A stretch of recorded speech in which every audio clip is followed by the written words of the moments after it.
नमस्कार। ओम शांति। एक बार एक व्यक्ति किसी गांव से गुजर रहा था। गांव के बाहर शमशान होते हैं। शमशान में पत्थरों के ऊपर कहीं लिखा था मृतक की आयु 8 वर्ष, मृतक की आयु 5 वर्ष, मृतक की आयु 2 वर्ष, मृतक की आयु 10 वर्ष। उसने कहा ये गांव बड़ा अजीब है, इतने कम समय में लोग यहाँ पे मर जाते हैं। फिर भी उसकी तो रात वहीं बितानी थी। गया, गांव वालों ने बड़े अच्छे से स्वागत किया। भाई बाहर से कोई आया है, दूसरे गांव का व्यक्ति, बड़ी आवभगत की। वो वहीं पे 1 दिन 2 दिन 4 दिन रुक गया। देखा यहाँ के लोग तो बड़े अच्छे हैं, लेकिन इतनी कम आयु में क्यों मर जाते हैं। मन में विचार था, लेकिन कैसे पूछे। और कुछ दिन के बाद उसने कहा कि भाई मैं कल जा रहा हूँ। सभी लोगों ने कहा कि क्यों जा रहे हैं आप, रुकिए ना, हम लोग अच्छे नहीं हैं क्या। कहा नहीं, आप लोग तो बहुत अच्छे हो, लेकिन आपके यहाँ पता नहीं क्या श्राप है कि लोग बहुत कम उम्र में मर जाते हैं।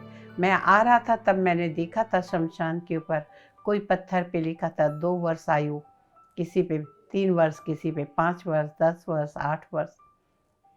तो वो लोग हंसने लगे। कहा आप मजाक कर रहे हैं, ये देखो हमारे में से कोई 50 साल का है, कोई 60 का है, कोई 70 का, कोई 40 का है। तो कहा वो पत्थर पे जो लिखा है 2 साल, 5 साल, 8 साल, 10 साल, इससे ज़्यादा तो मैंने लिखा ही नहीं देखा। तब उन लोगों ने बताया हमारे गांव का रिवाज है, हर व्यक्ति रात को सोने के पहले डायरी लिखता है। और डायरी में क्या लिखता है, अपने नित्य कर्म से जो उसका फर्ज है वो सब करके उसने सारे दिन में कितने घंटे भगवान को याद किया, भजन किया, सुमिरन किया। और जब वो व्यक्ति की मृत्यु होती है तो उस डायरी में से हर दिन किसी ने 1 घंटा लिखा होता है, किसी ने आधा घंटा, किसी ने 10 मिनट, वो सारे समय को जोड़ लिया जाता है। और उससे जितने वर्ष होते हैं वो वर्ष जब वो मरता है उसकी अंतिम संस्कार करने के बाद लिख दिया जाता है इसकी आयु इतने साल। कहने का तात्पर्य, जितनी समय आपने इस दुनिया में आकर भगवत भजन किया, कीर्तन किया, उसकी याद की, सत्कर्म किए, सत्संग किया, सत्य का संग किया, परमात्मा का संग किया, वही आपका जीवन है।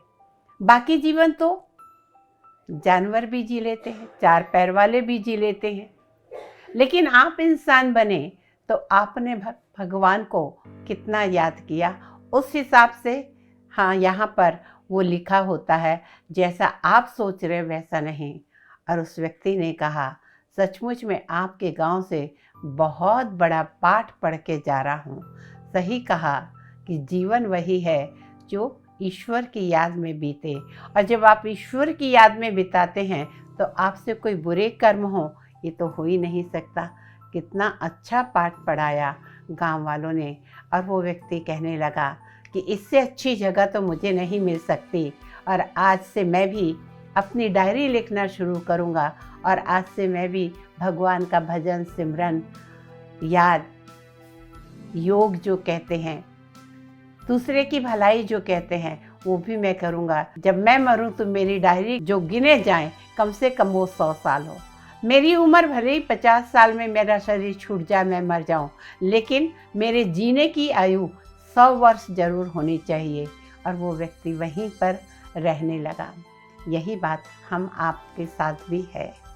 हम 100 साल जिए या हम 80 साल जिए या 70 साल जिए या 60 साल जिए, वो नहीं गिना जाता। इन 60 सालों में आपने भगवत प्राप्ति कितनी की, आपने भगवान के बच्चों की मदद कितनी की, आपने भगवान को कितना याद किया, उन ईश्वर शक्ति लेकर दूसरों का कितना भला किया। वो जीना सिर्फ जीना कहलाता है, ना कि खाओ पियो और एक दिन मर जाओ। वो तो 4 पैर वाले जानवर भी करते हैं।